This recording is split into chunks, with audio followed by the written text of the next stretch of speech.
एक महान संत हुआ करते थे जो अपना स्वयं का आश्रम बनाना चाहते थे, जिसके लिए वो कई लोगों से मुलाकात करते थे।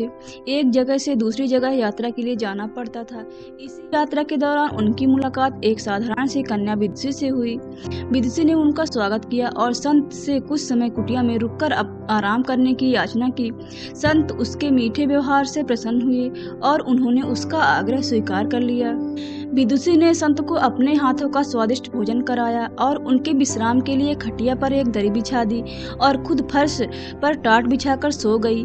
विदुषी को सोते ही नींद आ गई। उसके चेहरे के भाव से पता चल रहा था कि विदुषी चैन की सुखद नींद ले रही है। उधर संत को खाट पर नींद नहीं आ रही थी। उन्हें मोटे नरम गद्दे की आदत थी जो उन्हें दान में मिला था। वो रात भर विदुषी का सोच रहे थे कि वो कैसे इस कठोर जमीन पर इतने चैन से सो सकती है। दूसरे दिन सवेरा होते ही संत ने विदुषी से पूछा, तुम कैसे इस कठोर धरा पर इतने चैन से सो रही थी?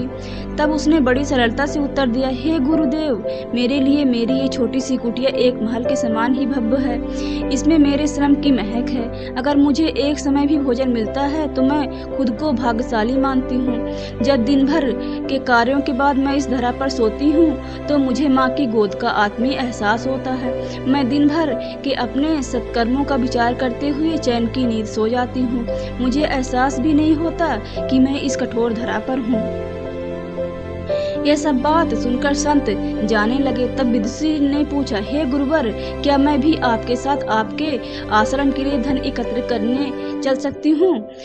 तब संत ने विनम्रता से उत्तर दिया, बालिका, तुमने जो मुझे आज ज्ञान दिया है उससे मुझे पता चला कि चित्त का सुख कहाँ है। अब मुझे किसी आश्रम की इच्छा नहीं रह गई। यह कहकर संत वापस अपने देश लौट गए और एकत्र किया हुआ धन उन्होंने गरीबों में बांट दिया और स्वयं एक कुटिया बनाकर रहने लगे।